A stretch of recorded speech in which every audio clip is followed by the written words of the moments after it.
আজকে যে কারণে আমাকে এখানে আসতে হয়েছে, আমার দুজন আইনজীবী সবাই আপনারা ছিলেন, তাদেরকে তারা এসছে।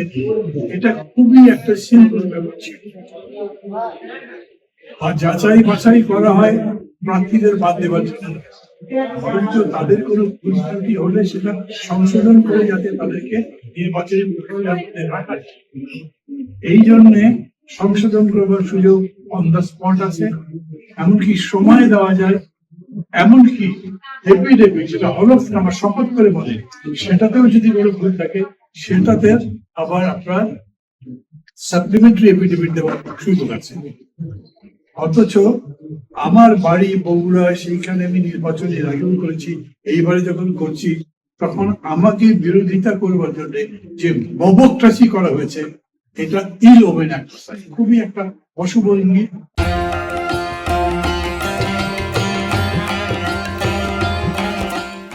যার কারণে আমি মনে করি জেলা প্রশাসক নিজে বিচলিত হয়ে সামাল দেবার জন্য মনে করেছেন একটা খারাপ পরিস্থিতি হওয়ার যে বিষয়টা নির্বাচন কমিশনে যাওয়াই ভালো, না হলে এটা বাতিল করবার কোনো কারণ ছিল।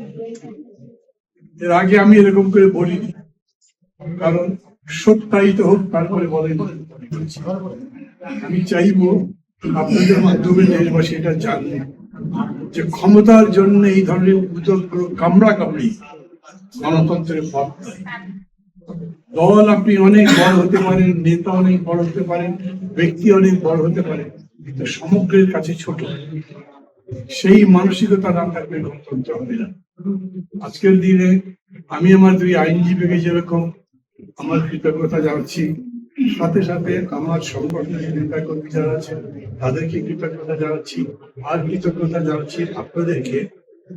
কিছু কিছু মিডিয়া যারা সেরকম করে প্রতিষ্ঠিত নয়, তারা লোভে পড়ে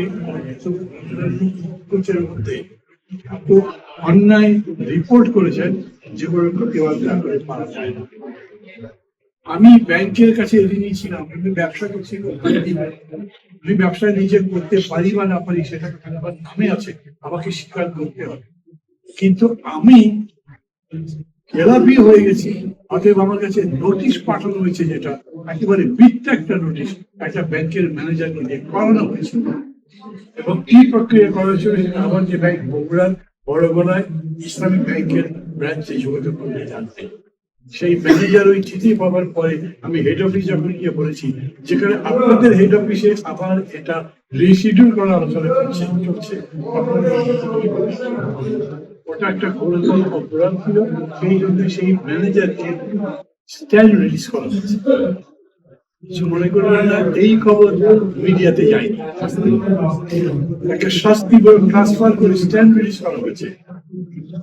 এমন নিচে নেমেছেন আমার বিকল্প প্রার্থী, নাম বলবো না কারণ পদ্ধতিটা রাজনীতি প্রতিযোগিতা আছে, প্রতিযোগিতা তো ঘটেই, কে হারবে কে জিতবে, হারাহারি তো নয়, কিন্তু সেই হারাহারি এই নয় কোমরের নিচে বাড়ি দিয়ে থেকে কারণ গণতন্ত্র নয়, অন্য কিছু নয়।